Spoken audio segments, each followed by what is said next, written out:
Well, hello, Endow ladies. Simone here, Director of Program Growth, and I'm back with Laura in a spontaneously inspired part 2 of our leisure podcast. We just got so much into talking about leisure, we didn't really have much time to cover Acidia. That is a not new pronunciation, but new for me. As I was pronouncing it like an Italian, Acidia. I'm going to find some way to justify that. But sloth, you may know it as sloth or sloth. Who knows? But Laura, welcome back. Great to be here. Excited to dive in with sloth. Yes. And for our new listeners, Laura is our director of content. So here we are. So I'm going to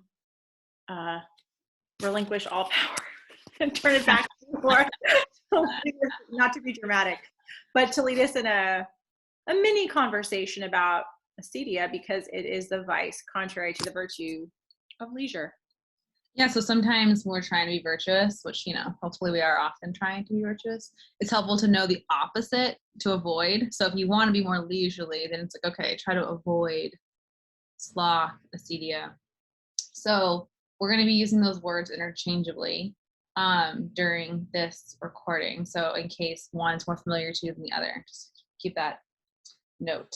Okay, so what's fascinating about acedia is that this is again in this great book that you should all order, Stat, Leisure, the Business of Culture.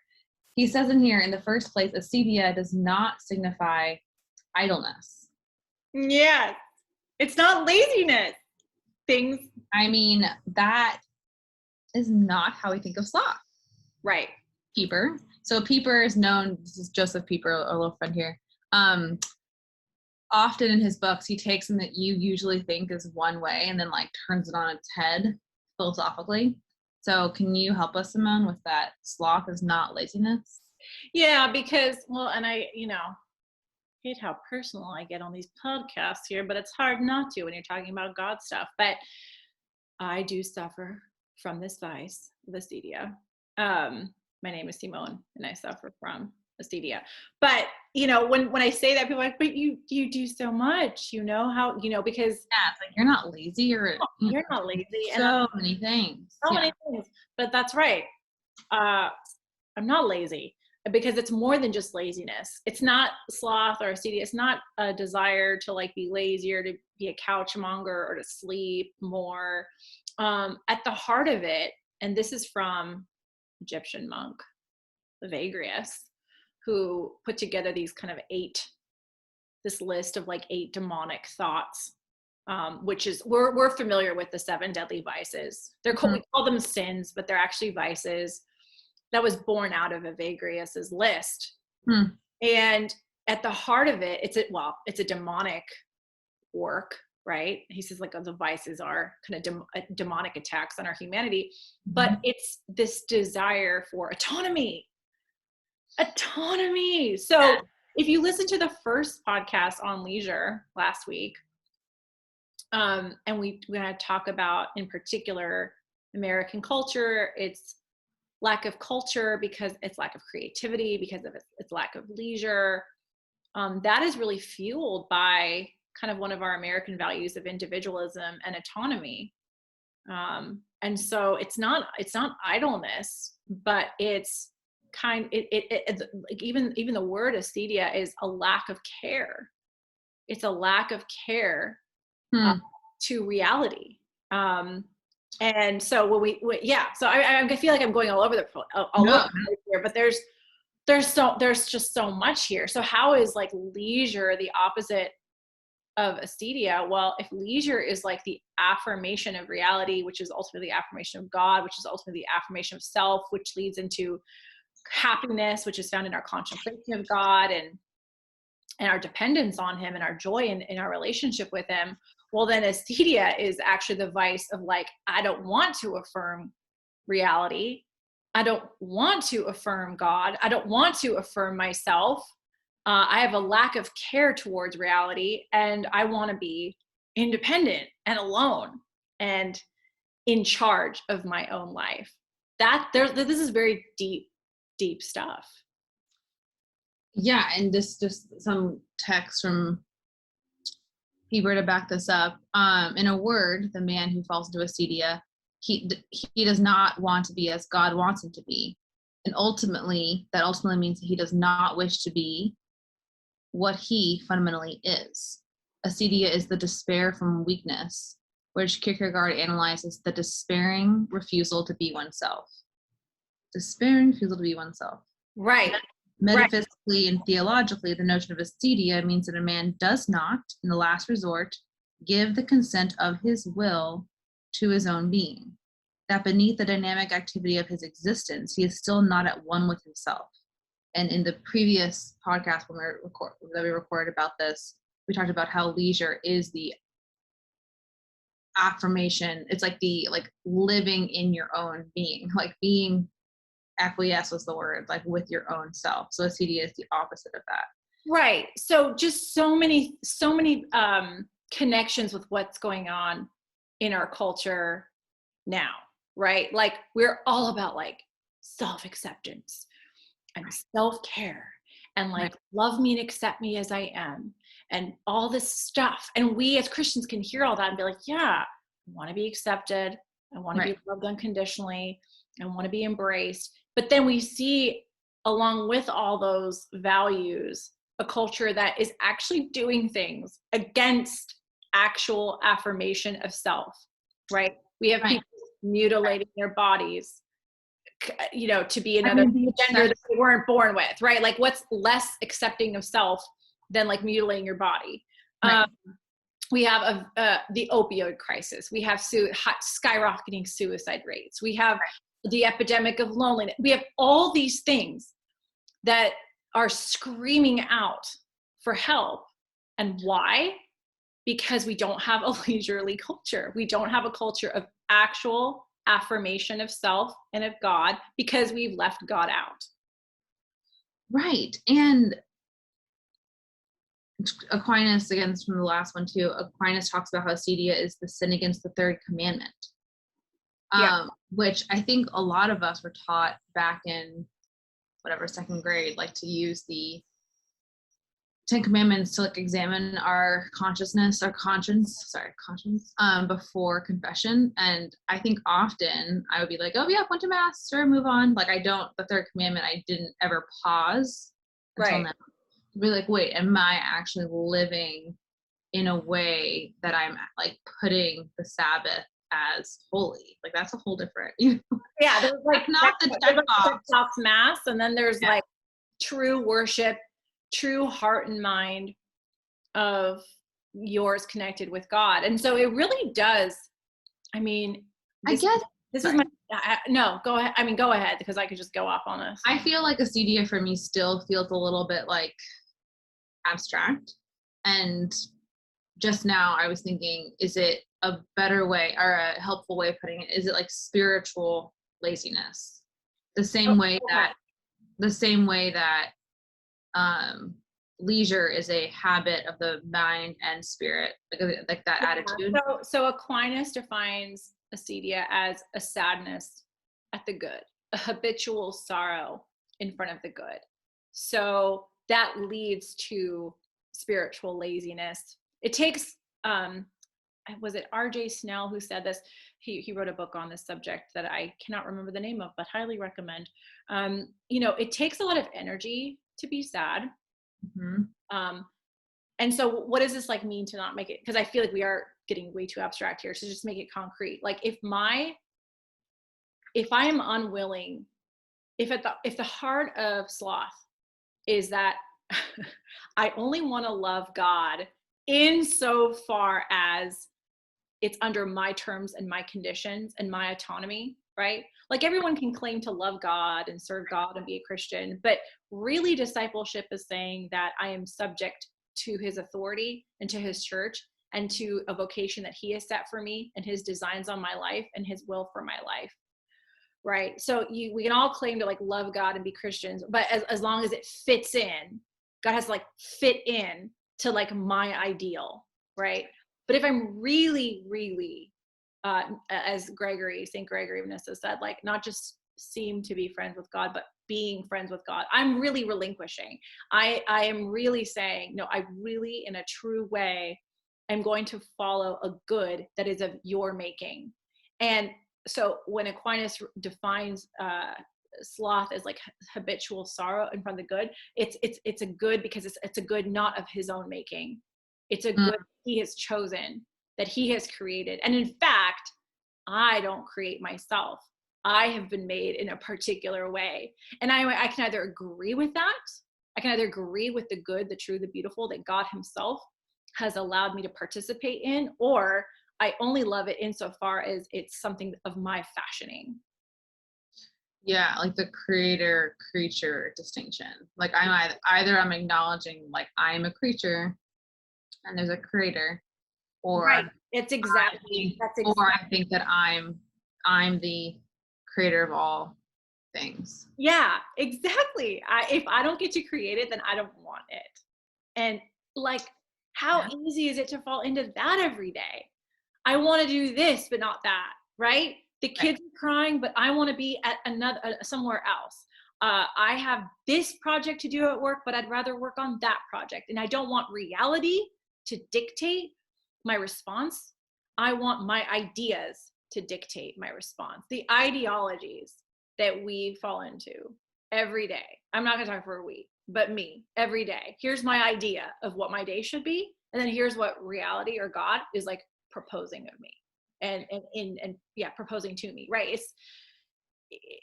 I mean, an angel showed up to Mary and said like, here's God's idea for what your life could be. And she'd be like, this is great. Can you come back tomorrow? And then we'll do the Annunciation thing. Right. It's like here and now. Yes or no. Right. Which means that her life is already oriented towards there's a creator and I'm a creature. She's already oriented toward like ready. Yeah. Right. So ready in some way. Yeah. So when I say, which is highly misunderstood, really struggling with the vice of Acidia today, what I'm really saying is that the resistance to reality that this wound of original sin is causing in me is really flaring up today. Right. So of course we do things to reality. I love that, because in the end, like we believe that all things work for our good. So all the things that are happening are good. Right. And this is why Evagrius says that this is demonic, because it's demons who want to take you away from reality, want to take you away from God. Right. They want to propose an alternative reality. Right. Vices are alternative realities. My happiness is in food. Like the serpent in the garden, right? Where he's like, or God should hide from you. And you're like, I just read that recently to my 5 and 3-year-old, and they had so many questions about the serpent, so many questions.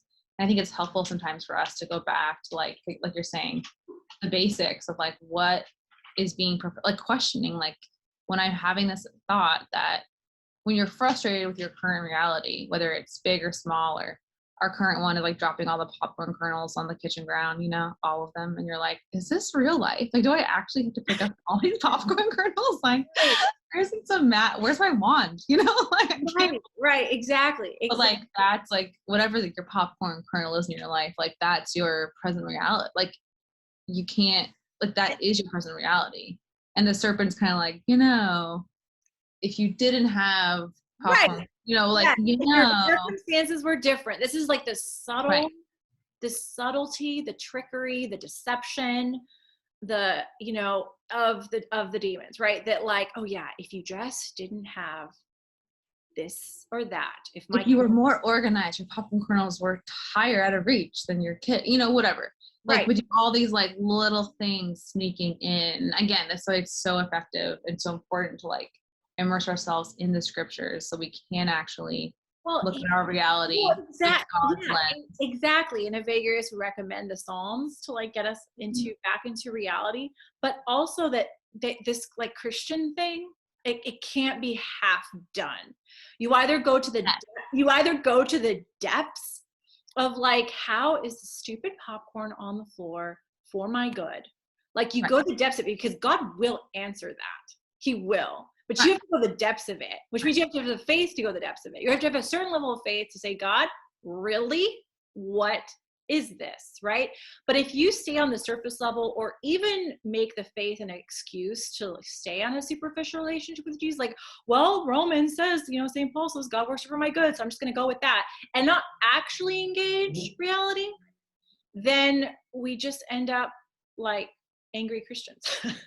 Right. And this is something that's really important to me, is the integrating our emotions like with our spiritual life, and that God actually does want to like heal and purify our emotions. Yeah. So that it's not so much like, oh, muscle up. Again, earlier talking about like the hard work portion in Peeper.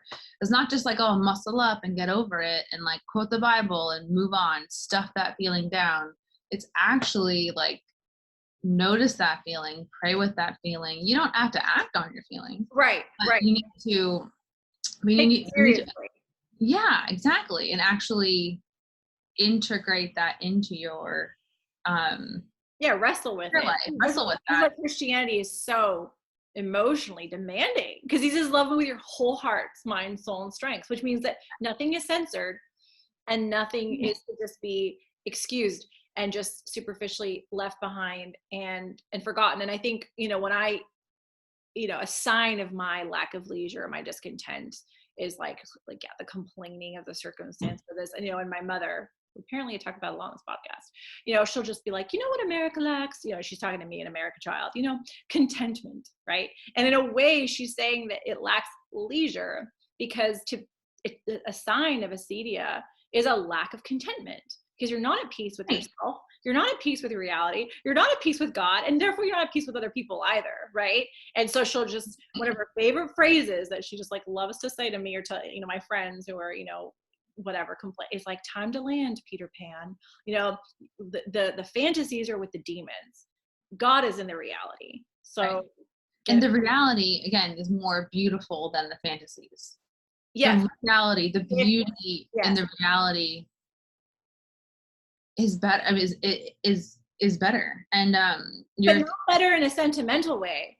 Like it's going to feel better in that what you're alive for, the meaning of it, that it's rich, so that even if you're suffering, even if your reality is very difficult, that you are being accompanied by God, because you perceive his presence even amidst difficulty.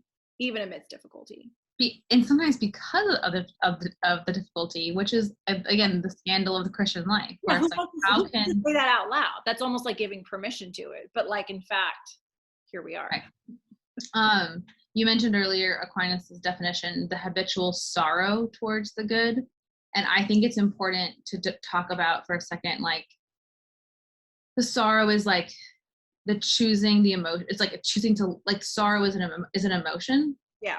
Right. So it's like choosing to like dwell in that emotion. Like, it's okay to be sad about things, but the continual habitual, the continual posture of sorrow towards the good, towards the reality of what God's giving us, like that, again, I just think it's really important that we like actually attend to the emotional responses of things.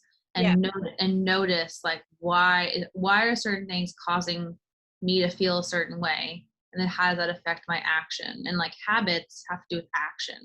Yes. So, and action, not just like exterior productivity action, but like interior action. And like that's the point of I think that's like such a crucial point, because this is not to say like, oh, you're sad in front of God, or, oh, you need to just like put on a happy face and, sing that song.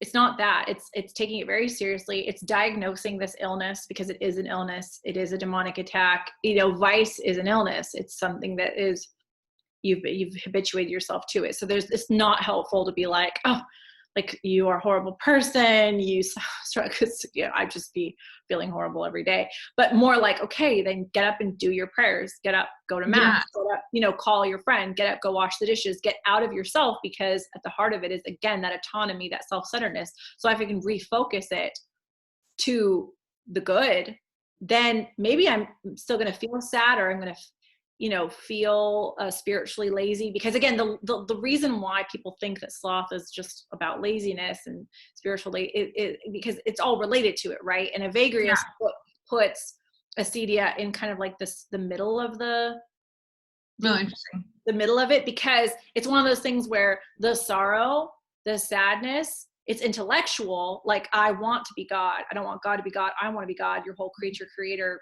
thing, right? Tug of war that we're all kind of in, whether we want to admit it or not. But then it's also, because it's like this certain energy of sadness, it's also tugging on my physical, because it does take energy to harbor those emotions and to be sad. And so then I actually don't want to do anything, and then I can get depressed, I can get spiritually lazy, and at the height of it I can get suicidal, and I can fall into despair, right? Those are despair, Aquinas says, is the first and most terrible daughter of yes. Right. So when you think about again, we can look at our own lives and the subtle ways that this creeps in, but also like, this is a very human struggle. It is. And I think he said it was the deadliest. Don't quote me on that. But I think, like pride's kind of like the source, the mother, the ultimate hatred. Yeah. But like, this seems like the acedia seems like the sneakiest, where it's like, not really. If I'm a little bitter right now, does it really matter? Right, it just like sneaks in, and then you're like physically getting tired or depressed or despair. You can't get yourself out of it, and you're also like spiritually like sad and like distracted. And then and Pieper talks about, just circling back to Pieper, he talks about this as like, like what is a great manifestation of acedia in a culture? Workaholism. What's more distracting than that? And what's more rewarding?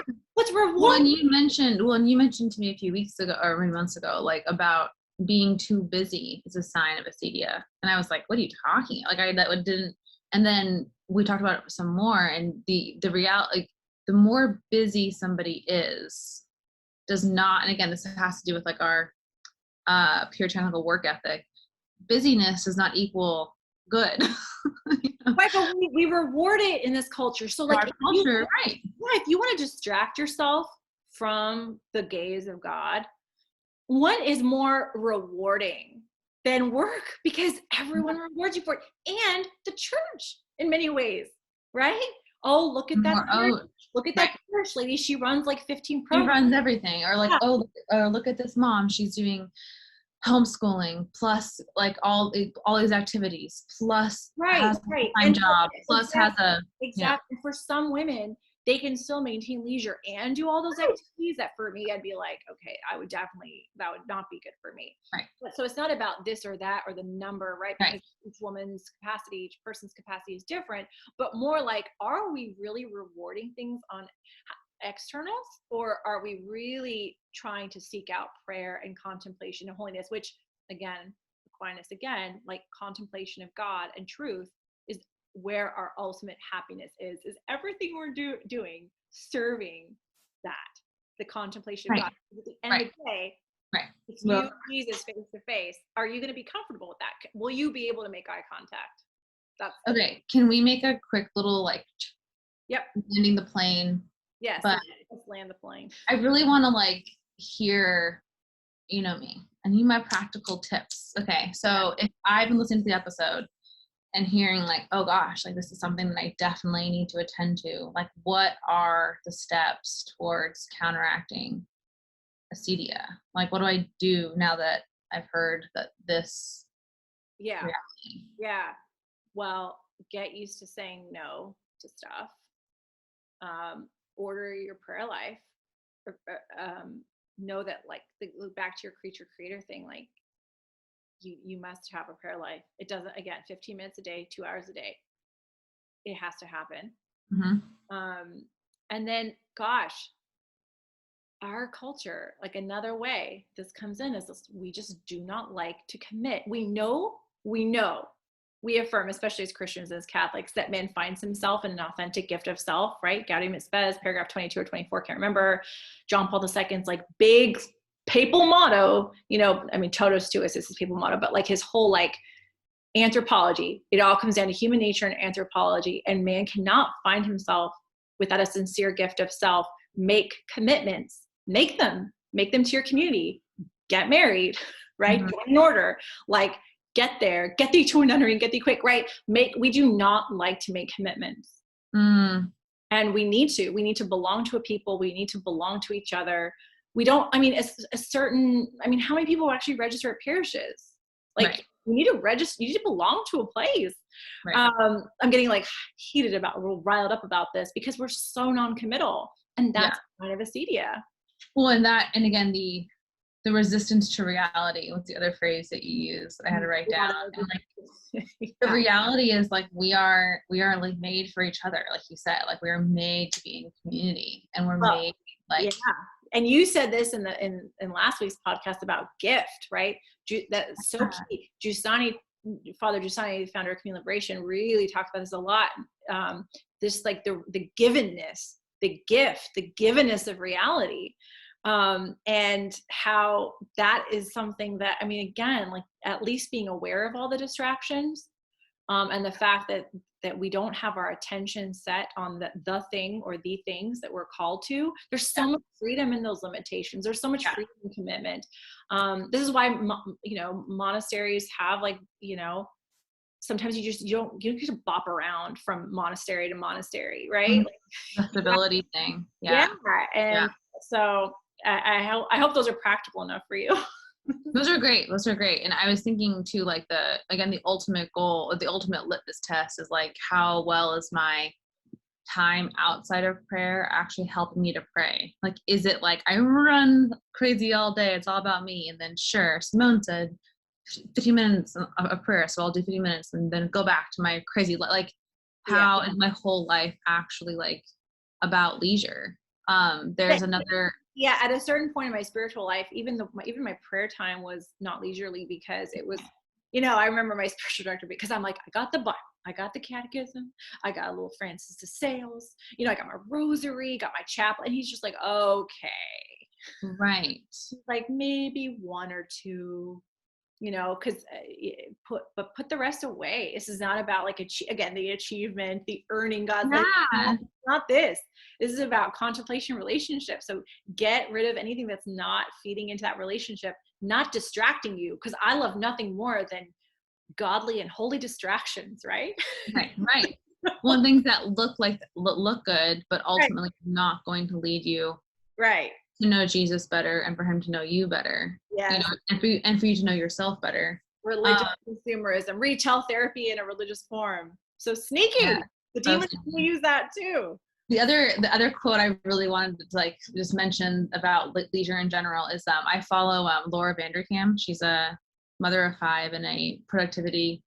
Who do you follow, Laura? You're my into like what's happening out there. All the non-Catholic people. So she has this book, a couple books, but in one of those books, her story, there's a woman who comes and is interviewed, and she says, "Oh, take your time. Like she's talking to her. I have all the time in the world." Yeah. And that phrase stuck with the author, Laura Vanderkam, because this woman, I can't remember what she did, but it was not like she was not hanging out in the backyard with a Mai Tai. Like, she had a lot on her plate. I forgot, again, the title. Right. But that phrase of I have all the time in the world. And I think that is a way to like, if you can live your life with the sense of like, I have all the time in the world, not meaning like we have to worry about things, but I think it's a way of saying like, God is completely in charge, and I'm going to like respond to his will, and it's all gift, instead of being like, quick, the next thing, what's that frenziedness that's very normal in our culture. I love, again, that phrase, like, I have all the time in the world. Yeah, it reminds me, I can't remember which pope it was, but I think mid 20th century pope, one of those popes, maybe John the 23rd, I can't remember, but he said, like, God has given us space and time as a mercy. So if it's all for that, what am I rushing around for? Right. As if I'm so important and all the things are so important. And then John Paul II, I think this is in Jason Everett's great little biography of John Paul II. It really stuck with me on this subject, where they said, when does the Pope get a day off? When does the Pope get free time? And John Paul II said the same thing, right? All my time is free. Yes. All my time is free. Yeah. This is why I think all my time is for God. It's all leisure. Well, and it's all a gift from him and a gift to him. And when we start to get freaked out about time and time management and organization and the to-do list, and then we react to the opposite. We're like, who cares about anything? When we get all in that, it is a lack of freedom. Yeah, totally. And a lack of acknowledging that God's in charge. So anyways, I wanted to bring up that again, that practical stuff.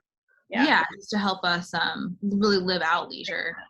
So beautiful. Love it. Good Samaritan. He had to have enough interior leisure to notice the man who needed his help, right? Get that interruption from the day. Like there was Jesus needing some help, right, in the form of that man who was lying on the road. We didn't even talk about all the times that Jesus leisured, but we didn't even talk, but that's okay, because these are all just little tastes and so anyway, thank you so much, Laura, for engaging this dialogue on Acidia. I just thought after our first conversation on leisure, we just needed a little bit more time. So thank you so much. You're welcome, Simone.